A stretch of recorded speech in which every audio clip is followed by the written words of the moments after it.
Hi, Jack. This is Nana. There's Tilly. I thought I would read you a story, a bedtime story. We used to read this when you were little, and we would lay outside on the napping bed. And I just came across it the other day, so I thought I would read it to you, and hopefully you will remember it. It's called Stone Soup. A young man was walking. He walked all night, and he walked all day. He was tired, and he was hungry. At last, he came to a big house with what a fine house, he said. There will be plenty of food for me here. He knocked on the door. It is a nice house, with a thatched cottage kind of a house. A little old lady opened it. "Good lady," said the young man, "I am very hungry. Can you give me something to eat?" "I have nothing to give you," said the little old lady. "I have nothing in the house. I have nothing in the garden." And she began to close the door. "Stop," said the young man. "If you will not give me something to eat, will you give me a stone?" Well, you can see her hands, but you can't see her face yet. "A stone?" said the little old lady. "What will you do with a stone? You cannot eat a stone." "Ah," said the young man, "I can make soup from a stone." Now the little old lady had never heard of that. Make soup from a stone? Fancy that. "There are stones in the road," said the little old lady. The young man picked up a round gray stone. "This stone will make wonderful soup," he said. "Now get me a pot." She looks kind of angry, doesn't she?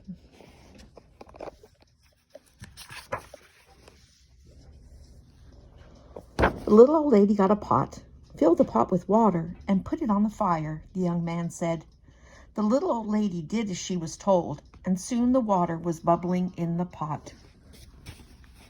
He could at least say please, couldn't he?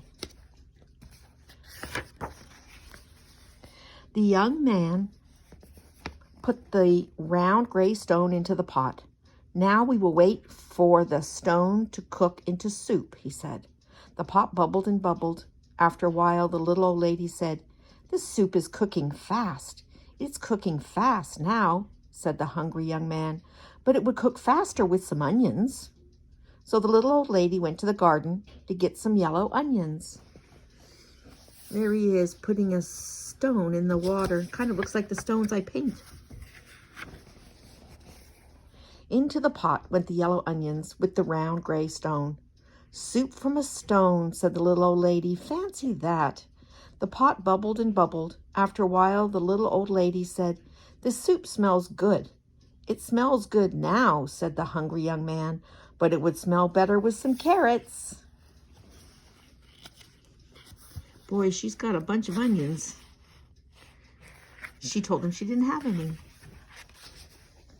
So the little old lady went to the garden and pulled up all the carrots she could carry.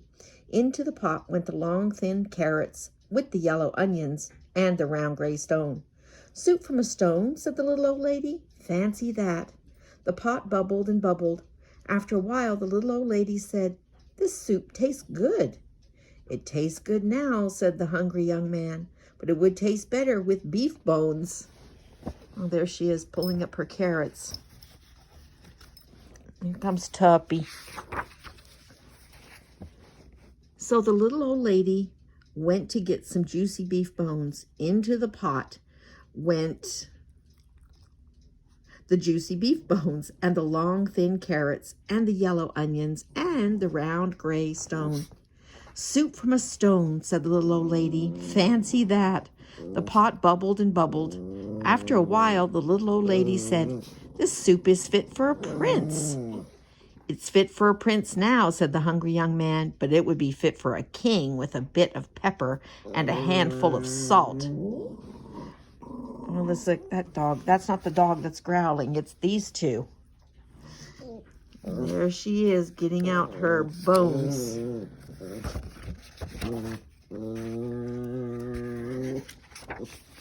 So the little old lady got the pepper and the salt. Into the pot went the bit of pepper and the handful of salt, with the juicy beef bones and the long thin carrots and the yellow onions and the round gray stone.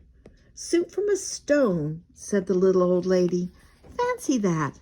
The pot bubbled and bubbled. After a while, the little old lady said, this soup is too thin.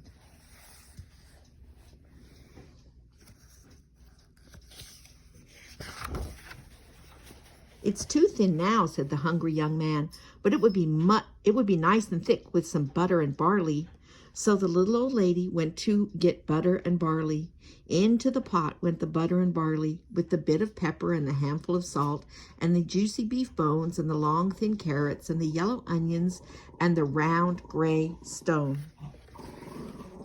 I don't know what she's pouring in there.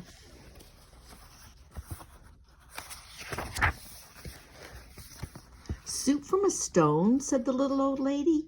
Fancy that. The pot bubbled and bubbled. After a while, the little old lady tasted the soup again. This is good soup, she said. Yes, said the hungry young man. This soup is fit for a king. Now we will eat it.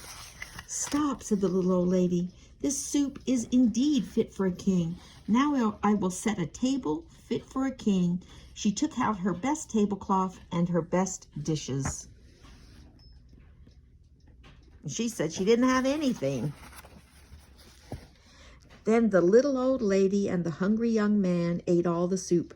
The soup made with the butter and barley, the bit of pepper, the handful of salt, and the juicy beef bones, and the long thin carrots, and the yellow onions, and the round gray stone.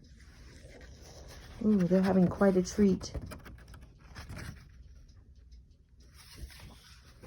Soup from a stone, said the little old lady. Fancy that. Now I must be on my way, said the young man. He took the stone out of the pot and put it into his pocket. Why are you taking the stone? Said the little old lady. Well, said the young man, the stone is not cooked enough. I will have to cook it some more tomorrow. And the young man said goodbye. She looks a little bewildered. He walked down the road. He walked and he walked. What a fine supper I will have tomorrow, he said to himself. Soup from a stone. Fancy that. The end. Boy, wasn't he sly. She didn't even realize that they had used all of her food to make the soup. The stone didn't really matter, did it? All right, my love. Good night. Sleep well. I love you.